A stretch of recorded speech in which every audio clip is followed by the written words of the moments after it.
Zakir Hussein. இப்போ வந்து 2024 December 14 இறந்து போயிட்டாரு. மிகப்பெரிய வந்து தபேலிஸ்ட், பியானோயிஸ்ட், மியூசிஷியன் கூட. 1973 வந்து பார்த்தீங்கன்னா ஜான் ஹென்றி அப்படின்ற ஒருத்தர் வந்து ஹார்ட் ஒர்க் அப்படின்னு ஒரு ஆல்பம் பண்ணியிருக்காரு. அந்த ஆல்பம்ல வந்து இவர் வந்து அசிஸ்டண்டா, ஒரு மியூசிஷியன் அசிஸ்டண்டா வந்து ஒர்க் பண்ணியிருக்காரு. இன்னைக்கு வந்து இந்தியாவோட ஒரு தபேலிஸ்டுக்கு பெரிய ஒரு ரெப்ரஸன்டேட்டிவா இருக்காரு யாருன்னு பார்த்தீங்கன்னா அது வந்து ஜாகிர் ஹுசேன் தான்.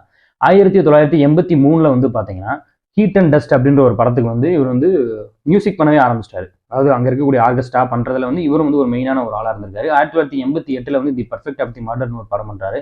1992 வந்து பார்த்தீங்கன்னா தி மிஸ் சில்ட்ரன் அப்படின்னு சொல்லிட்டு ஒரு படம் இருக்கு. அந்த படம் வந்து பார்த்தீங்கன்னா அவருடைய இசைக்கோர்ப்புக்கு பெருசாக வந்து பேர் வாங்கி கொடுத்த ஒரு படம் அப்படின்னு கூட நம்ம சொல்லலாம்.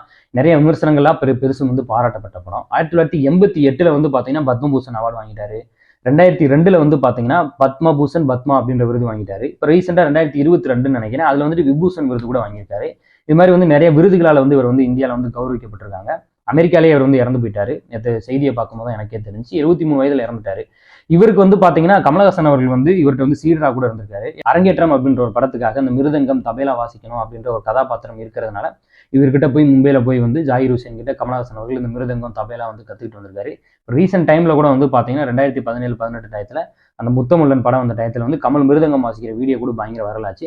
ஏன் இன்னைக்கு கமல் அவர்கள் இரங்கல் தெரிவிக்கும் போது ட்விட்டர்ல ஃபுல்லா வந்து பாத்தீங்கன்னா ஜாகிர் ஹுசேன் அவர்களும் கமல் அவர்களும் இருக்கக்கூடிய அந்த புகைப்படம் தான் வந்து பகிர்ந்துகிட்டே இருந்துச்சு. ஏன்னா கமல் மாதிரியான ஒரு ஆக்டர் வந்துட்டு இவர்கிட்ட வந்து போய் பகிர்ந்துக்கிறாருன்னா அப்ப அந்த டயத்துல இவர் எவ்வளவு பெரிய ஒரு உச்சபட்ச ஒரு ஆளா இருந்திருப்பாருன்னு பாருங்க. எனக்கு தெரிஞ்சு இன்னைக்கு இருக்கிற ஜென்ரேஷனுக்கு ஜாகிர் ஹுசேன் யாருன்னு தெரிஞ்சிருக்காதுன்னு நினைக்கிறேன்.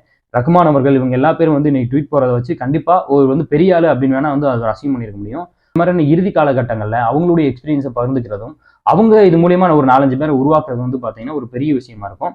அது வந்து இந்தியாவில் இருக்கக்கூடிய ஒரு பெரிய ஒரு இழப்பா நான் வந்து பாக்குறேன். இந்த மாதிரியான கலைஞர்கள்லாம் வந்து இறந்து போயிட்டாங்க அப்படின்னு சொன்னா கண்டிப்பா அவர்கள் இல்லைனாலும் அவர்கள் நேசிச்ச கலை என்னைக்குமே இருக்கும். அவங்களுடைய கலை மூலியமா வந்த இசை என்னைக்குமே வந்து வாழ்ந்துகிட்டே இருக்கும். அந்த இசை ரசிகர்களுக்கும் அவரை ரசித்தவர்களுக்கும் அவரை குருவா பார்த்தவர்களுக்கும் அவரோட சேர்ந்து என்னுடைய ஒரு ஆழ்ந்த இரங்கலை நான் வந்து தெரிவிச்சுக்கிறேன். நன்றி.